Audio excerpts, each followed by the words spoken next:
Buenas tardes o buenos días, profesor, dependiendo del momento en el que se encuentre viendo este video. Espero que esté bien. En este momento yo voy a proceder con la segunda entrega de lo que viene siendo la evaluación sumativa, ¿ok?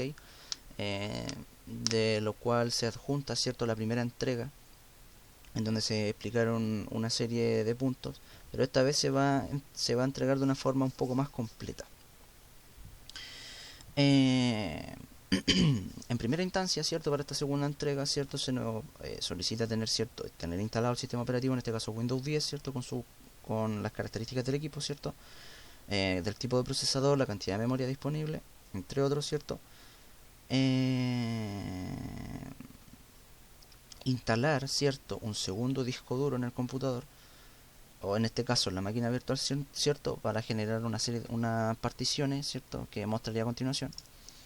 Como puede ver, si yo me voy aquí a configuración y a almacenamiento, aquí están los dos discos duros, ¿cierto? El inicial, que fue con el que yo instalé, ¿cierto?, todo lo que vendría siendo el sistema operativo, y el segundo que estará destinado para generar las particiones que se nos solicitan. Ok, nos vamos aquí, ¿cierto? Y se nos solicitó generar dos particiones, ¿cierto? Eh, del segundo disco duro, ¿cierto? Aquí está la partición 1 del segundo disco y la partición 2 del segundo disco. Eh, de las cuales, cierto, había que configurar una carpeta, cierto, de almacenamiento temporal del sistema operativo en la partición, cierto, que tuviera el mayor tamaño disponible. En este caso, que era esta, cierto. Como puede comprobar, yo aquí tengo lo que es la carpeta temporal, cierto, con todos los archivos que son considerados archivos temporales, ¿ok? Se nos solicitaba, cierto, eh, desactivar los servicios de firewall y de DHCP. Aquí, por ejemplo, como se puede dar cuenta, el Windows Defender, ¿cierto?, me manda eh, un icono, ¿cierto?, un aviso, ¿cierto?, de que el firewall está desactivado, ¿cierto?, porque ya lo desactivé previamente. Y el tema del DHCP, eh, para desactivar el DHCP nosotros nos tenemos que ir, ¿cierto?, a configuración.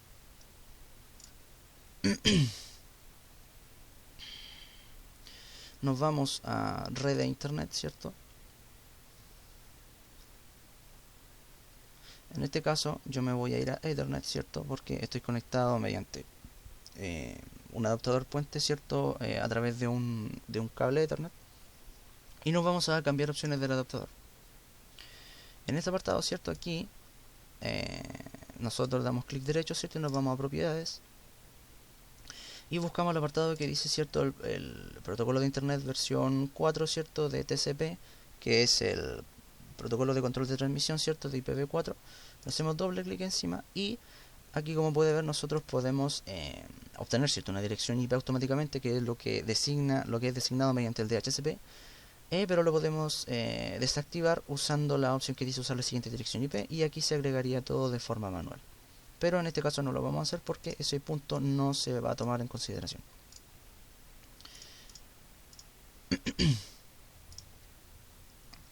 Se nos solicita, ¿cierto?, entre otros puntos de la actividad, instalar, ¿cierto?, los controladores de video, sonido, red, chipset de la placa madre, ¿cierto? Como puede ver, por ejemplo, nosotros lo podemos comprobar de varias formas. En este caso yo me voy a administrar, ¿cierto?, este equipo, y me iré al apartado de administrador de dispositivos, ¿cierto? Y aquí está todo lo que tiene que ver con el tema de los controladores, ¿cierto? En este caso los de red, que están todos, ¿cierto?, instalados, todos sin ninguna falla, todos actualizados al más actual, ¿cierto? Están los de almacenamiento, están los de sonido y video, ¿cierto? Los de equipo, ¿cierto?, que es basado en una arquitectura de 64 bits.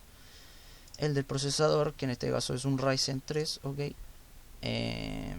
Y eso dentro de los controladores que se nos solicitaba como de carácter importante, ok.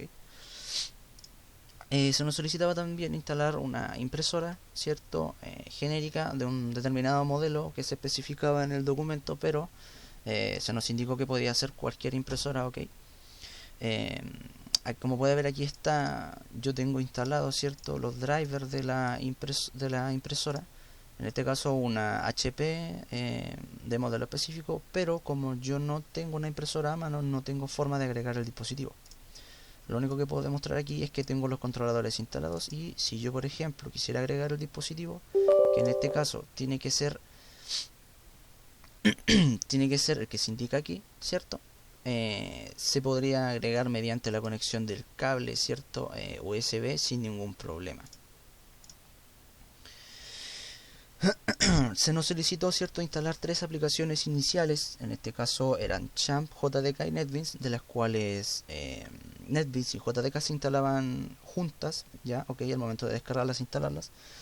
Y como puede ver, aquí yo tengo NetBeans, ¿cierto?, ya abierto, en el cual podemos trabajar sin ningún problema al momento de querer crear algún proyecto, ¿cierto? Sin ningún problema. Sí, está, como puede ver, yo tengo aquí en la partición 1, ¿cierto? Aquí está el programa, ¿cierto?, que vendría siendo el NetBeans, y este de JDK es uno que se instaló adicional debido a que faltaba un archivo JDK para poder ejecutar NetBeans. Y aquí está lo que es Champ, ¿cierto?, que aquí se puede ver que yo lo tengo abierto, ¿cierto? Y lo importante de aquí, ¿cierto?, era que pudiera funcionar el módulo MySQL, ¿cierto?, al momento de yo querer iniciarlo, ¿cierto? No tuviera problemas, ¿cierto?, en que pudiera correr, ¿cierto? Y eso vendría siendo lo que eran el tema de las aplicaciones, ¿ok?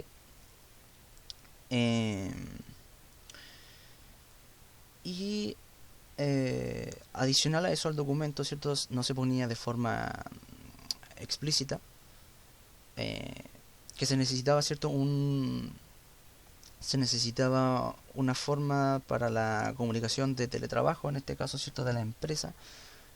No especificaba cuál, por lo cual procedía a instalar Zoom, ¿cierto?, de la cual tiene fama por ser una de las mejores para poder generar reuniones, ¿cierto? Pero una recomendación de Zoom es que a veces cuando se quiere ingresar por medio de código a la reunión, ¿cierto? A veces la aplicación de escritorio da algunos problemas, por lo cual hay que utilizar ese código mediante el navegador.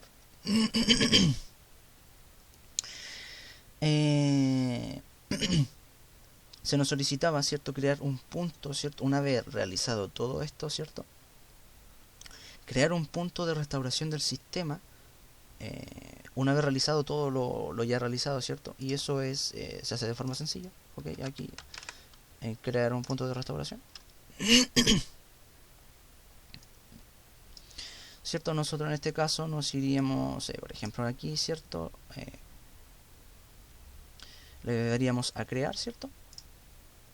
Y aquí le ponemos la descripción, ¿cierto? La fecha y la hora se agregan de forma automática, ¿cierto? El punto de restauración. Le vamos a poner, por ejemplo, punto 2, porque ya había creado uno anteriormente.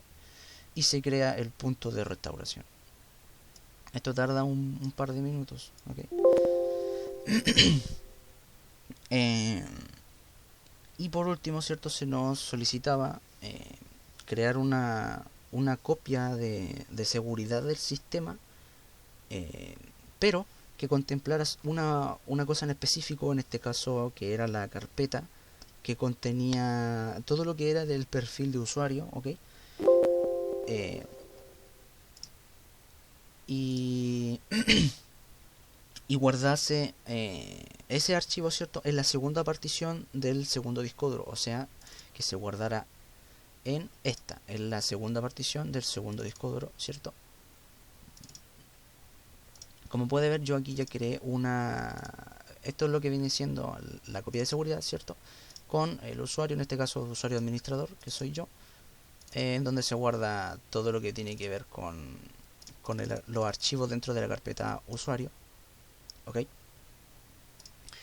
Y adicional a esto, ¿cierto?, que se tenía que tener en consideración también, es que dentro de la empresa, ¿cierto? Serán tres los perfiles que trabajarán dentro dentro de lo que viene siendo el computador, ¿cierto? Eh, Además del usuario administrador, los cuales eran los jefes de proyecto, ¿cierto? Los analistas, los programadores, y yo aquí a través de un comando, ¿cierto? Voy a abrir para mostrarle, ¿cierto? Que aquí están los usuarios, ¿cierto? Que correspondían, ¿cierto? Que son los analistas, los jefes de proyecto y los programadores ingresando eh, como usuarios locales. ¿Ok? Eh, Eso sería para la segunda entrega, ¿ok? Adjunto a esto se debe entregar un documento, ¿cierto? Donde se especificará todo lo que tiene que ver con el hardware y el software instalado, ¿cierto? En este caso, que son Zoom, ¿cierto? Los archivos JDK, que en este caso uno es un JDK apartado y el otro que contiene NetBeans, el de Champ, eh, el de Champ y lo que vendría siendo lo de MySQL. Las versiones y las fechas de instalación vendrán especificadas en lo que viene siendo la orden de servicio. Y eso sería todo para esta entrega. Muchas gracias, profesor, por poner atención hasta el final. Eh, Dejaré adjunto en la orden de servicio el link correspondiente al video, ¿cierto? Y también un link por el cual usted podrá ver la máquina en el caso de que hay algo que no se haya notado en lo que va siendo el transcurso del video, ¿ok? Y de esa forma termina este video. Muchas gracias por su atención.